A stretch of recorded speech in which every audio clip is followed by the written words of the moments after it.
This video will contain spoilers to the following movies. Let's discuss comic relief. These are pretty much the characters you rely on to make light from a usually dark situation. An intense moment where everything's shrouded in darkness provides a little bit of bright sunshine. But in many cases, that sunshine is a little too bright. There are many moments where the comic relief characters not only fail to be funny, but they slow down the overall plot.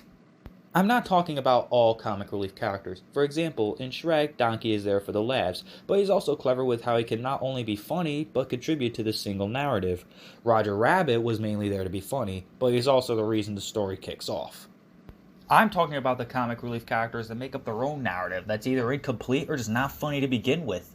So, let's just count down the top 10 worst comic relief characters in film. This is all my opinion, and I don't dislike every movie that these characters come from. I'm just showing my dislike for the characters. Let's begin. Number 10. Tow Mater from Cars. This may be an odd choice for any position in this list, but I just don't care about this guy. The reason he's very low on the list is because he teaches Lightning McQueen to drive backwards, which is what he does during the actual race, and I guess that's pretty cool. But there's not much else he really contributes to. He was so bland that it became a horrible idea to make him the center focus in the film's sequel. He is super incompetent as the film's protagonist. I mean, come on, Pixar, you should have known this was a bad idea. But whatever, Mater's not a terrible character, but with how the later installments treat him, it serves as the reason he gets the number 10 spot on the list. Mater, except without the "tuh." You know, I think he was taking those Maters with tobacco in it, like that one episode of The Simpsons. Number 9. Jar Binks from The Phantom Menace. Everybody knows it, and we hardly need to repeat much. Jar Binks is one of the most infamously bad Star Wars characters in history. He had the purpose of leading the Jedi to the underwater city so they could get to the palace and protect the Queen. Then in Attack of the Clones, he would be a Senate representative and allow Chancellor Palpatine to use the clone army, which soon leads to the events of the classic Star Wars trilogy. But in Phantom Menace, he had that one major purpose, and that's it. During the Gungan battle against the droid army, he's either getting himself into trouble or getting others into trouble. In earlier portions, he would do things just to try to be funny, just something to entertain the kids, and nothing clever comes out of it. His voice was super annoying, especially combined with his dialect. It's possible that he made the film fun for the kids watching, but over time we start to realize something. Maybe Star Wars was not meant to have this form of comedy. I mean, we got 3PO and R2. I think that's enough to make light of the situation, but I think Qui-Gon sums it up best. The ability to speak does not make you intelligent, so shut up. Number 8. Bartok from Anastasia. This little albino bat is not someone I rely on to be a proper representation of the villain's sidekick.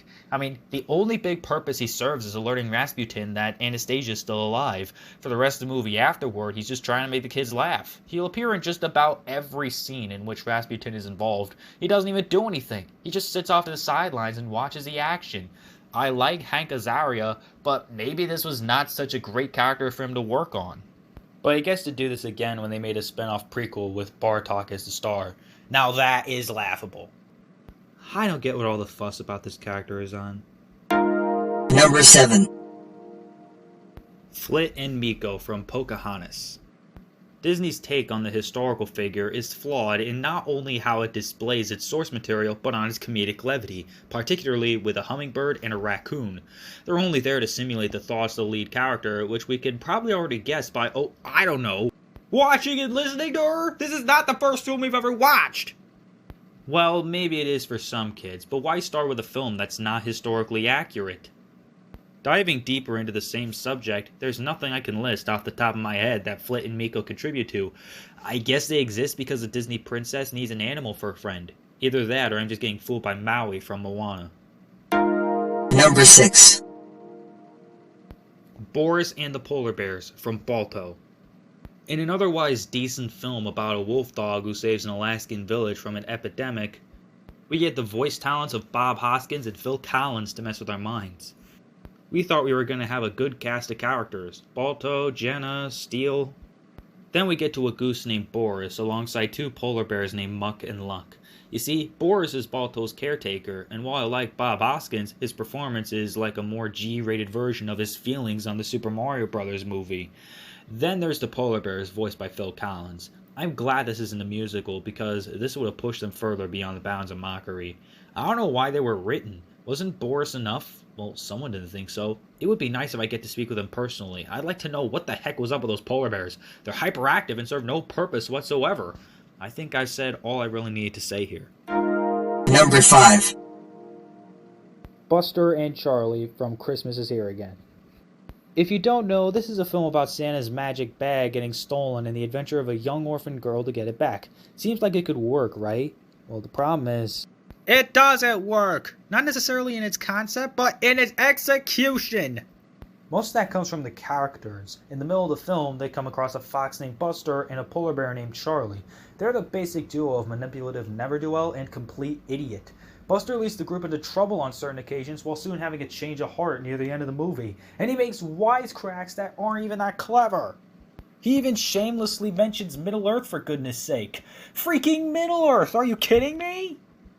As for Charlie, all I can say is he's as dumb as the people who wrote the script. Not only that, he contributes absolutely nothing. So, if you want to Merry Christmas, bring any pals along for the ride, except these two. Number 4. Louis from Kangaroo Jack. Oh my gosh, I hate this character. He never shuts up, he's always getting Charlie into trouble, and when the fire ants are crawling all over him, he makes bothersome noises that'll be less worthwhile to hear than the gnashing of a dingo's teeth. He's also a very stupid moron. Before you ask, I don't have much against stupid characters as long as they're written well. With Louis, it seemed as though they went out of their way to make sure he was written poorly. When you're not sitting through camels farting or anything else bothersome about this flick, here comes Louis to lighten the mood. Did I mention this was originally going to be a mafia film? Maybe if they were to stick to the original plan, I don't think we'd have as big of a problem. So, yeah, don't rely on Louis for anything. Number 3. The Minions from Despicable Me.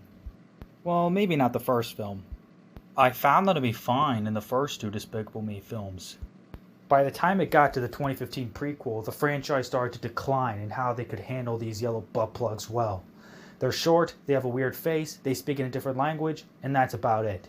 They do help grow a bunch throughout the franchise, but again, the 2015 prequel is what ruined these characters.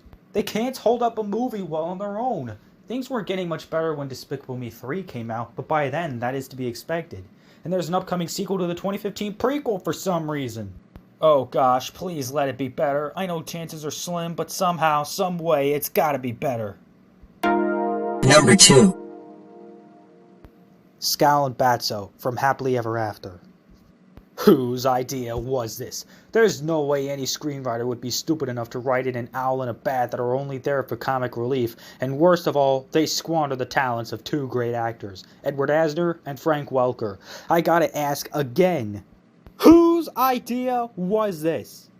They contribute nothing, they're incredibly annoying, and any time they make an appearance, I just want to stab my carotid artery with a nail file.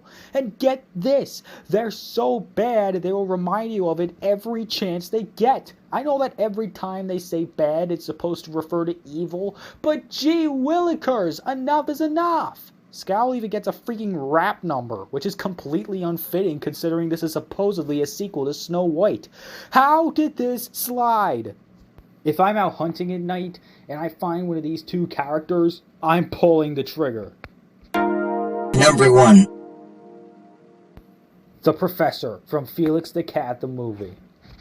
What's really disappointing about this one is that he was supposed to be the main antagonist of the cartoons that this film was based on. But with the film version, they wrote a completely new villain who isn't doing us any favors. This reduces the Professor to a minor role, if you could even call it that. He's pretty much the same goofy character you'd see in the old cartoons, but in the context of the film, there's no real reason to have him as part of the movie. Absolutely nothing about this character does anything to drive the plot forward. If anything, all he and his nephew Poindexter really do is slow the film down.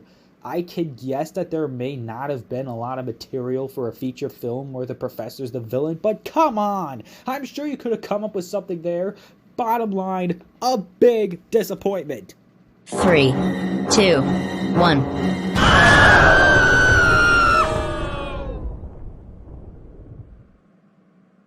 Now, understand that I'm not saying avoid comic relief completely. If done correctly, they can be entertaining without slowing down the pacing. If handled poorly, not only is it unfunny, it would just be the same if your friend pressed the pause button and did a juggling act before pressing play again. So, as far as this list goes, what would be your personal picks for worst comic relief? Let me know in the comments. Thanks for watching.